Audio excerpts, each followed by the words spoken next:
What's up, everybody? This is Karak with ACG, and as always, it's my continuing mission to bring you reviews that aren't 2 minutes long or filled with sponsored bullcrap. What series has been on for years and involves someone who looks dead eating the living? No, it's not Gordon Ramsay's kitchen shows, though let's be honest, it's pretty close. It's The Walking Dead, named pretty aptly since that's exactly what's going on in it. Oh, and it also has zombies. Is this title a soft play on words about what happens when you go on for too long, or just a subtle reminder of what it must be like to be a dev on a game series that's been going on since before many gamers had systems? Today I'm taking a look at The Walking Dead Collection for the PS4 and the Xbox One. It contains the recent third season, The Walking Dead New Frontier, as well as visually enhanced versions of Season 1, Season 2, 400 Days, and the 3-part Michonne miniseries. Let's see how it did, shall we? So here's my review for The Walking Dead Collection. Blah-de-blah, blah-blah-blah-blah, and blah-de-blah, blah-blah-blah. Graphics are up first.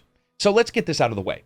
The Walking Dead Collection doesn't graphically enhance all the games, leaving Season 3 out, for instance, but I don't really think that's exactly unique since 3 just wrapped up, and frankly, it's already seen some of the improvements we're seeing here. That means the games are running at 1080p 30 FPS on your consoles with changes to lighting model, mesh complexity, location clutter, and so forth. But the real question is, how does it all look? Honestly, decidedly lackluster. Now, sure, you can polish a turd, just scrub, but at some point, boom, back to turd. And in no ways am I actually saying Walking Dead is a turd, but there's a definite return on investment question here that brings that up, because who exactly is this for, and why was the work put into it? Now, some of the improvements can be spotted for sure. Dynamic lighting versus static, and sometimes in the subtle color shifts of someone's faces. Or a location that doesn't look lively in the past versions, but here has a really good pop to it due to the lighting and even additional models and elements. But even as the devs themselves have said, it was hard to get everything onto one disc and it took a lot of effort. And what we see here is that that effort is spread around enough that really in the end, most gamers are going to notice very little from these small adjustments. You know, some locations will have various debris adds and a little bit more of a lived-in feel to them, and slightly more detailed looks on some of the faces, or a little bit better lighting. But the end result for many is a game that, while it may hold a steadier frame rate than its past versions, and it does, shoring up the teetering elements is a bit like painting flames on my grandpa. It isn't going to make him faster, and at times The Walking Dead still has the occasional performance focus and issue that we saw on the consoles in the past, stuttering and long sweeping pans from time to time.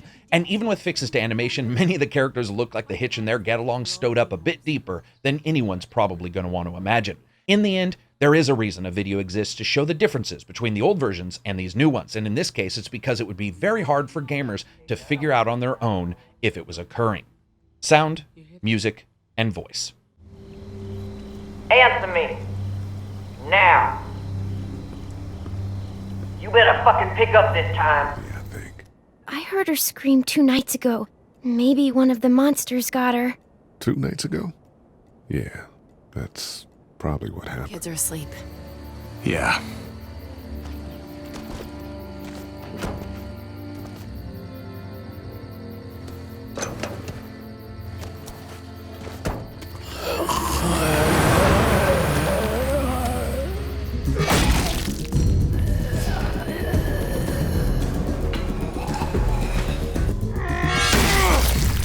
And let's do sound up first. You know what? As my ex-fiance always said, this is a massive package. And while I've had my issues with various episodes in the past, as a collection and understanding that we're spanning many years here, overall, it's actually pretty good, with some episodes really nailing atmospherics and echo and reverb and making these locations that the characters sprint through like a reverse drive-in, basically delivering themselves to the eater. It's all done really well. Also, there are still moments of brilliance that can go unnoticed, like the heavy steps of Lee as he trods over to the deck chair in that first episode, and the naturalness of the insect sound sort of wafting in and almost taking over that entire conversation. And then when the conversation goes towards the unnaturalness of the current events, it's this amazingly well done dichotomy of sounds, with them talking about something so unnatural and those animal sounds coming up from the night. Now, that doesn't mean that many watermelons didn't die to give us this sound information, because they did. And after about the 8,000th watermelon breaking sound from a zombie's head, at times you do wish for a little bit of change up. Like, where's the metallic clank from hitting some dude's metal brain plate?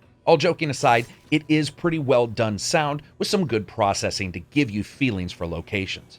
Music. Now, here I have had my issues again from time to time, but as a package, it is nice to see the rollout of different themes and feelings from, say, Episode 1, Season 1 to Episode 4, Season 1, and then the change in choice, rhythm, and instruments in Michonne's episodes versus Season 2 or even Season 3. And if you get a chance to play it like this, all in one package or one after the other, there's a care that you can notice that isn't instantly made aware when you're playing them spread out through the years. It's cool stuff. Now, if there's one thing that works really well to me, it's the use of fluttery synth in some locations when characters are resting that does a spectacular job to add unease and a disturbing feeling of unnaturalness to even the most mundane of things. Really well done. And of course, that brings us to voice. Now, while the leads mostly hit it, I still think Lee and Javi are the best, and Michonne certainly is no slouch here. Now, I know some don't like Danny Ramirez as Javi in Season 3, but I continue to think he does some really exceptional work, and there's some great writing there. And some of the side characters have really good writing as well across all the episodes, like Jesus in Season 3, or of course my continual favorite, Kenny. The Michonne series also has a couple standouts, but not as many. If there's one thing that this game does have, it's a plethora of voices, and almost all of them do well enough to move the game along from episode to episode. And while vocal direction does take a hit in one or two of Michonne's episodes in particular, the actors do what they can with some occasionally wonky writing and deliver pretty good performances. That being said, I'm still amazed that Clementine, especially at the start, does such a very good job delivering well-done lines that remind you of a child's acceptance sometimes of what goes on around them, or in different times, that infinite curiosity. For example, when Lee says a place is a long ways away, we expect someone to say, well, how long is long? That's not really an answer. And yet Clementine's simple okay is an excellent reflection of fatigue and just a bit of faith due to humanity not showing her what the world's absolutely like afterwards. As I've stated before, there are some hit and misses here, but overall as a package, there's a ton of voice and most of it is done really well. And of course, that brings us to gameplay and a bit about the story. Basically, you're living at the end of Thriller. The zombies are done dancing and you're left holding the bag, which also happens to be you, and everyone dead wants it. Hell, even the living actually usually want something from you. And you basically travel from twisted place to twisted place, from the oh my god no farmhouses and twisted families of the original seasons to the militant gatherings of questionable moral fiber that you see in Season 3. The game has done a good job with keeping everything on an even keel story-wise as well, though there's been some ups and downs. And every episode has the established characters usually trying to fulfill some goal, escape someplace dangerous, or get to someplace safe that is assuredly more dangerous than where they are. Now, this collection has 19 titles, which means you're looking at about 40 to 50 hours of gameplay to get through them all, with the average of around a 2-hour playthrough. If there's one thing, even in the weaker titles, that Walking Dead has done well, it's the reflection of the best of choices in the poorest of times. So much so that when you have a good, nice location and this moment of calm in the game, you are dead set on expecting the worst. And there's this pregnant suspense in there that sells the episodes to many gamers, including myself, on different ones. Additionally, the idea that real life just keeps ticking away here, even as the bipedal malice outside your door are trying to land shark their way in like an old Saturday Night skit. There's this loneliness that can creep in, for example, when one character doesn't feel in a massive group like they fit in. Now, that's where Walking Dead continues to excel. It doesn't have the duality of the Batman series, which is one man as sort of two halves, which is also in some ways reflected in Wolf Among Us. Instead, here it's who's the walking and who's the dead, because the question has some real weight when you dive into things like drug use, adultery, and absolute batshit insanity in some people's cases. And again, it's best to understand that this is not a big freedom style title like some point and click adventures. There isn't a lot of freedom here. What I mean by that is that most of what you interact with has a reason for it. And in fact, some episodes seem a little bit lean on how they dive out into even the smallest of distractions in some strange mass drive to move you towards that moment in a story that you might not really be that interested in the first place. Also, you'll notice that there isn't a lot of real puzzle solving in the game. It's not that kind of point and click adventure either. It is very much hinging on its narrative.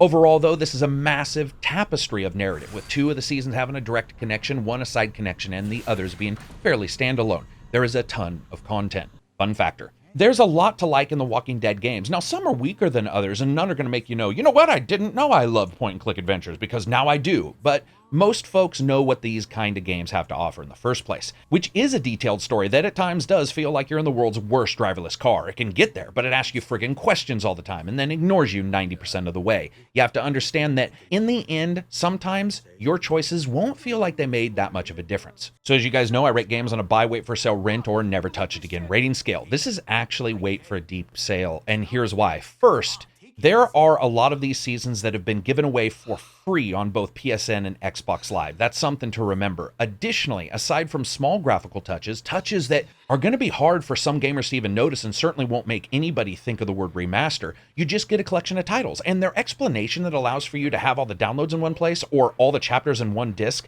is sort of insane. Unless I crawl into my Xbox One, I can't tell where the downloads are. And since titles are alphabetized in the menus, they save me one click of going out and going to the next. And that's one of the problems. They did that themselves. They tried to make it slick when these episodes were coming out. So in a way, that sort of self-harms them. But to me, the biggest problem and the huge gap is the missing of any game documentaries, walkthroughs, or a ton of behind the scenes. Instead, this is a balancing act you really have a difficult time winning.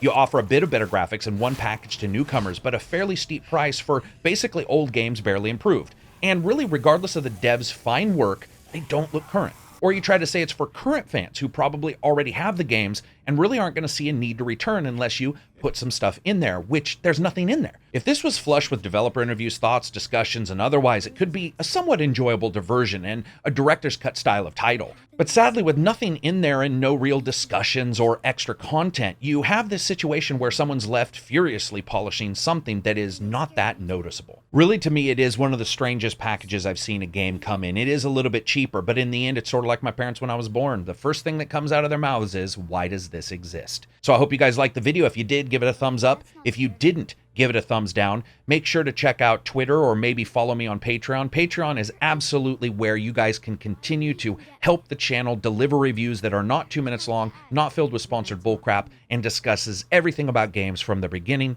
to their end. You can also use the Amazon affiliate link, which is in the description, and that helps the channel as well. Peace out and enjoy the rest of your week.